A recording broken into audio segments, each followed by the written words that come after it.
In 1962, the town of Centralia, Pennsylvania was a quiet mining town with a few thousand residents, a handful of churches, a small downtown, and generations of families who had lived there their entire lives. It looked like hundreds of other small American towns built around coal mining. The mines had provided jobs for decades, and even as the industry declined, people stayed because Centralia was home. It was the kind of place where everyone knew everyone, where families lived on the same street for generations, and where life moved slowly. Today, almost nothing is left of Centralia. The houses are gone. The streets are empty. The town government no longer exists. The zip code was deleted. Most maps don't even show it anymore. And beneath the ground, a fire that started over 60 years ago is still burning today. This is the story of the town that was erased from the map. Centralia was founded in the mid-1800s and grew because of one thing: coal. The region sits on top of some of the richest anthracite coal deposits in the United States. Anthracite coal burns hotter and cleaner than other types of coal, and during the late 19th and early 20th centuries, it was incredibly valuable.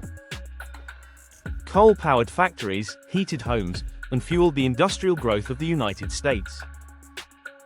Towns like Centralia existed because coal existed beneath them. But coal mining also left behind a dangerous legacy. When coal is mined, it often leaves behind tunnels, empty chambers, and exposed coal seams underground. If those seams catch fire, they can burn for a very long time. Coal fires underground are extremely difficult to extinguish because they can spread through tunnels, cracks, and veins of coal deep below the surface. Some underground coal fires around the world have been burning for decades or even centuries. In Centralia, the disaster began with something that seemed small and routine. In May of 1962, the town wanted to clean up a landfill located in an old strip mine pit just outside of town. The landfill had become full of trash, and the town council decided the easiest way to deal with it was to set the garbage on fire, let it burn, and then extinguish it. This was not unusual at the time. Many towns burned landfill waste as a way to reduce trash volume. The local fire department was called in to set the fire and then put it out. But there was something dangerous about this particular landfill. The pit where the trash was dumped was connected to old underground coal mines through small openings and tunnels that most people either didn't know about or didn't think were a problem. When the landfill fire was lit, the flames spread through the trash as expected. But the fire didn't just burn the garbage. It reached an exposed coal seam that was connected to the abandoned mine tunnels beneath Centralia. Once the coal seam caught fire, the problem moved underground. At first, no one realized how serious the situation was. Fires underground don't always produce large visible flames. Instead, they spread slowly, burning through coal seams and releasing heat and gases through cracks in the ground. The fire can move silently underground for miles. Over the next few years, people in Centralia began noticing strange things.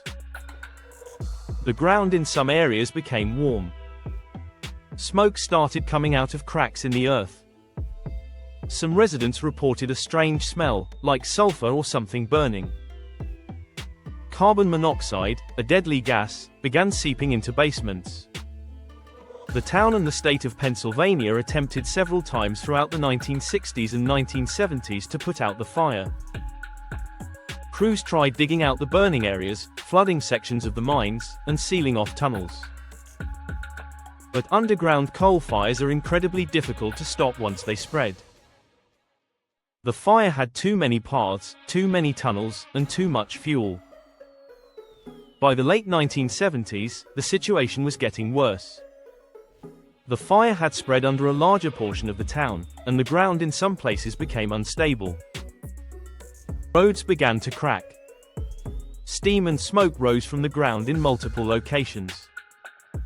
The air in some homes tested positive for dangerous levels of carbon monoxide. Then in 1981, something happened that made national news and changed everything. A 12-year-old boy named Todd Domboski was playing in his backyard when the ground suddenly opened beneath him. A sinkhole, caused by the burning coal and collapsing mine tunnels below, swallowed him.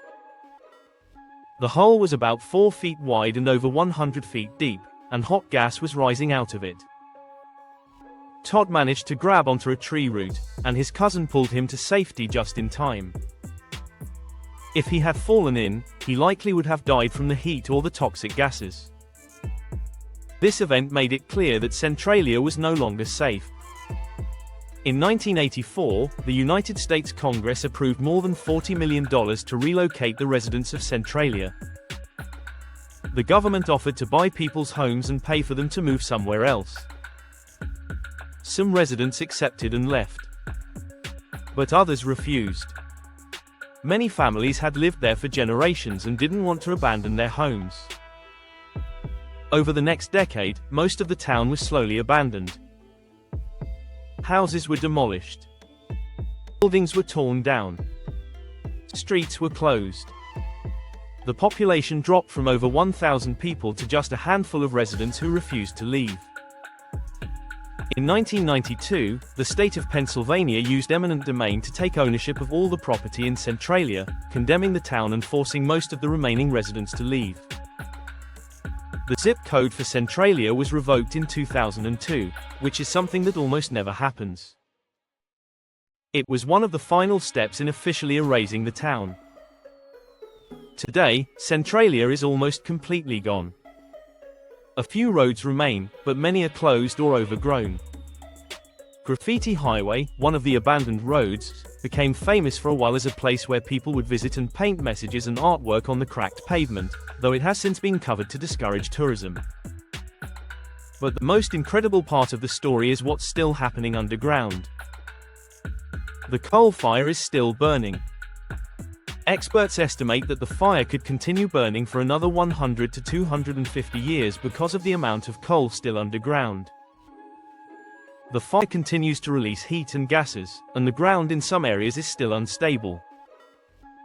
It is too large, too deep, and too dangerous to try to extinguish now.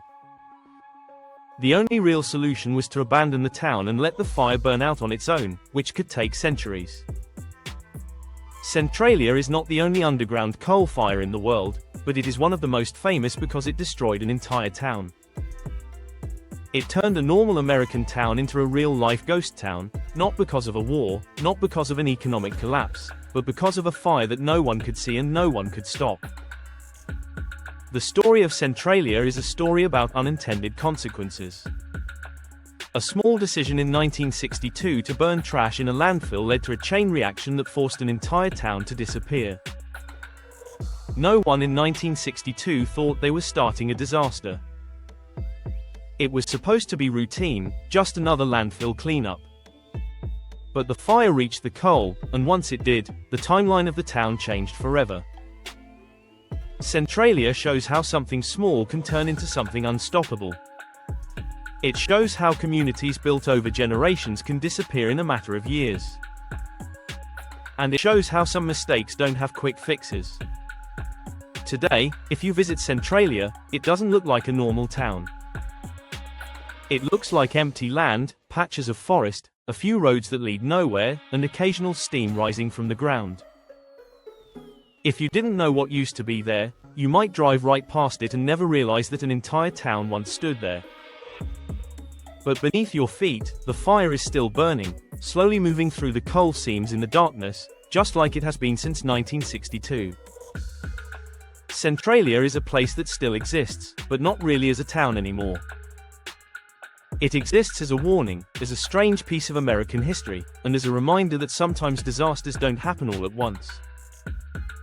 Sometimes they happen slowly, underground, where you can't see them, until one day, an entire town is gone.